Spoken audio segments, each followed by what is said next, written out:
Hello, everyone, and welcome to Dose of Truth Tarot for the week of July 11th to the 16th. So, Bird's here with us today. Let's see how long he stays. He likes to talk when I talk, so let's see what happens.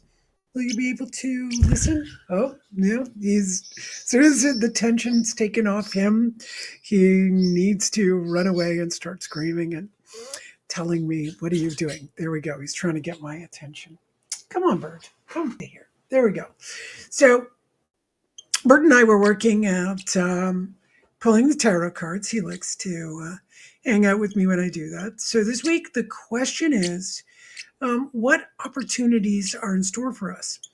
So interestingly enough, the question says the big opportunity lies in, this is Queen of Wands. This is the Flow Tarot. And it's just saying, let's look at our own resourcefulness. So that's the feminine within that is resourceful. We know that the feminine is very practical. So when you get in touch with your feminine, she's very practical, and the masculine is usually up in the air, kind of very creative. So when my creative masculine starts to ask a bunch of questions, about the world, then the feminine replies, okay, you've got to do this, that, and the other thing. So here I was looking for some very masculine question was, what opportunities are out there for me? What can I have, coming to me? And instead it's like, hey, Missy, you need to look within, be practical, get down to brass tacks, and use your own resources. So what does that mean? Well, you go into any category that you want. If you're in romance, then it's time to get practical. Start looking at what are the best ways to go meet people. Are you the kind who likes to meet people online? Are you the kind of person who needs to join different groups? Is it a sporting activity or is it events, outings, getting to know your friends, that kind of thing. So be resourceful, find ways to put things together. Those weren't the most creative ways, but when I was decided, okay, I want to be in a relationship, I started all different avenues, and then finally was like, oh, okay, a good way is through friends, and that's how I met my partner, was through actually my sister. Then the next way you could look at it is, what about work? Well, you're going to have to look at your own resourcefulness. You might even access your own resources within yourself to see what are my qualities. I always found that when I was working with people doing tarot, I worked in the public for a decade, and you had all kinds of questions, but there were themes that would come up, and one of them was that people didn't know their own qualities. They didn't, especially the younger crowd. There can be older people who also don't know their qualities, but you sit down and kind of put together, what are all your skills, what are all your capacities.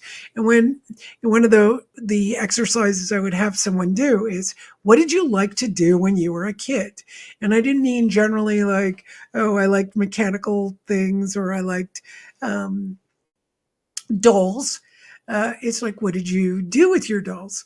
I was the type who always set up, like a little psychiatrist desk, or I was always talking about problems, getting my dolls to relate through problems. So obviously I was, going to do something with people, talking with people. Some people set up, let's say, some people said they like to dance. Okay, so if you like to dance, you like to sing, what are things you can do that are involved around dancing and singing? Do you want to be a little dancing teacher for different groups? Can you join a chorus? Can you lead some groups? I mean, there's all kinds of creative things you can do, depending on what you foresee as what you want to achieve in your life at any given time. Yeah. Okay. So opportunities is telling us we got to get resourceful. Um, so that was romance. That there's career, right? What are different ways I could use my resources to find a job? I was thinking of it the other way. By the way, the question I was asking was, what opportunities are available, and it just ended up being no. There aren't. It's not what's available. Is what can you offer? What are the resources that you can offer, and be resourceful with them? So there you go. Now let's see the next card. I just picked them and then I photographed them, already forgot them. So the next card is this is the Ten of Swords. It's called Ten of Snow. Can't really see it. Let me try and make this bigger so you can see it. Yeah, Ten of Snow. So they say it means, this particular deck says it means perspective. All right, which makes a lot of sense. So the things I've already mentioned, you'd have to have a different perspective on yourself. If your mind is, basically turned icy cold, in Chinese medicine, ice and cold and water are all about fear. So if your mind is getting you to be fearful, well, you'll need to start some practices that help you get out of that. This card has always taught me, oh, you're in your head. There are too many thoughts. You need to find something to do that will calm it down. It could be meditation. It could be going for a walk. It could be positive thinking. I'm not saying positive thinking, as many people know, it doesn't always work, but shifting the perspective into something a little bit more, positive could be good, right? My negative thinking doesn't work for me unless it's very practical, or it's very like, oh, okay, what are some negative thoughts that I have that could help me, like, oh, I don't feel I'm really good at well, let's say not good at organizing groups. All right, so why don't you go train yourself at that? That would be shifting your perspective on something and learning how to do it. But let's say you don't like it. All right, that's a different story. I could talk days on this card, but here you would have to look at, hey, I've got to be resourceful. I do have resources. I can access those resources within myself. If they're not up to par, then I'll need to go and improve those resources. And then I'll have to be resourceful to find the ways I could improve them. But then we also have, what about all that negative self chatter? That's when you're going to have to take courses or classes that help you deal with those things. There's breakthrough, there's soul responsibility, there's self inquiry, there's meditating, there's mindfulness, there's all kinds of stuff out there that you can do to help you with that negative talk. Okay, so you've got to change perspective. So hopefully, I've given you, the ways you can do it. Um, is to There's the stop exercise. You could read Gurdjieff, and the stop exercise is just stop. I've modified it over the years. Now, when my mind starts to go overloaded, depending on my physiology, my health, my stress levels, sometimes it starts to go overboard. Maybe I get a lot of energy work, and I do a lot of different work. So there are points in time that, my nervous system wants to release stuff from my history. And I notice that's going on. And all of a sudden I'll just go, okay, so there's a lot going on. There's a lot being catalyzed in the body. And all of that wants to leave. What can I do to help it? And I just put my hands up against a very flat blank wall, and I stare straight ahead and I start breathing, and it calms things right down. Right down. I just love that. And that's usually during my day, because you don't always have time to say, okay, I'm going to go take a class or do this. I just stop and I do something very grounding. The reason why it's standing up, there's another way. You could lie on a cold, hard surface with your knees bent, feet flat, and just relax and breathe. That's going to calm the nervous system. But there was a long period of time that I wasn't able to get on the floor. And I realized, wow, just doing this wall, feet flat, hands up, also calmed my nervous system. It just really helped out, and just doing some breathing. So lots and lots of stuff out there that can help you out. Yeah.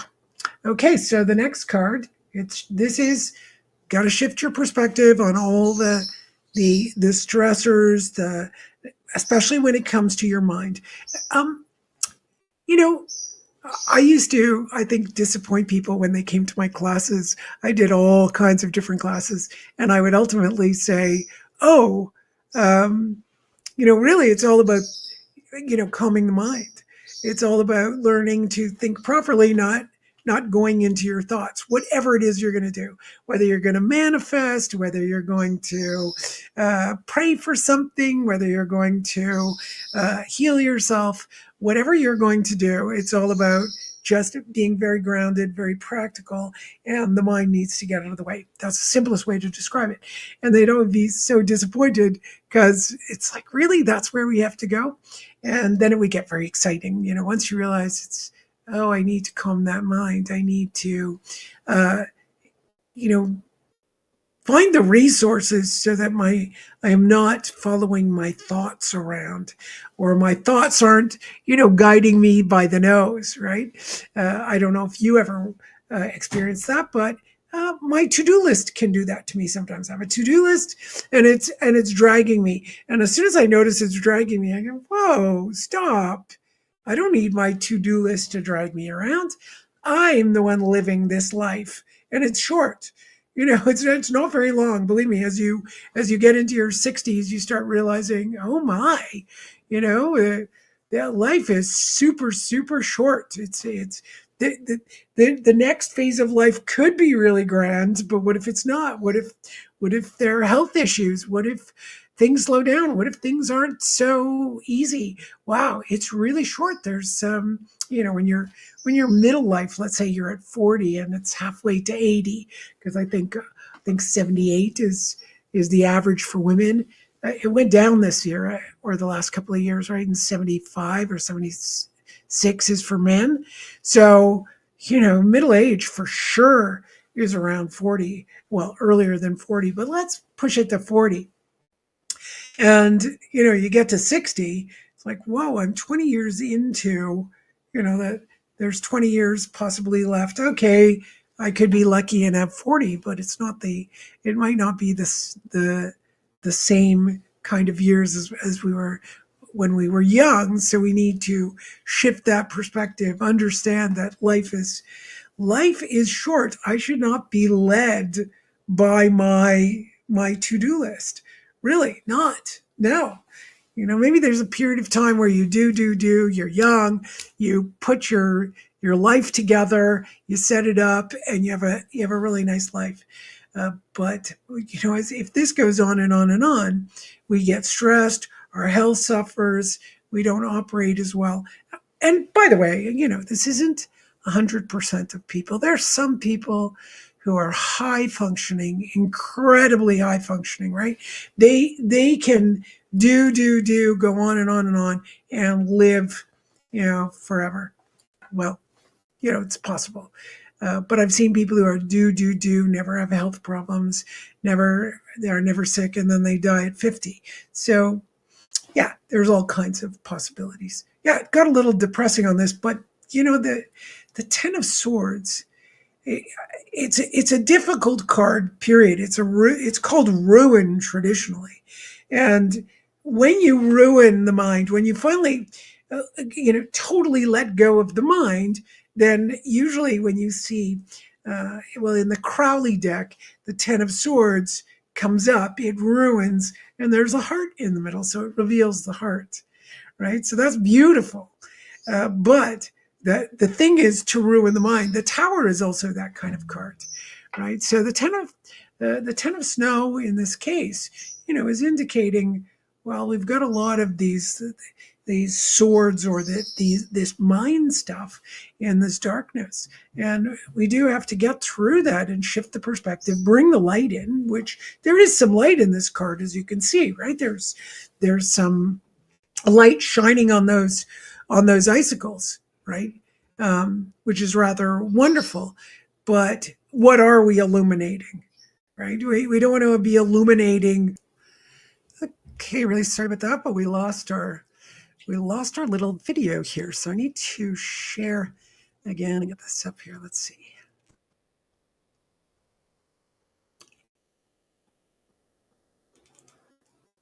All right, so here we go. We were at the 10 of snow and talking about the mind. I guess I'll just move on to our last card. And the last card is Eight of Clouds, change direction.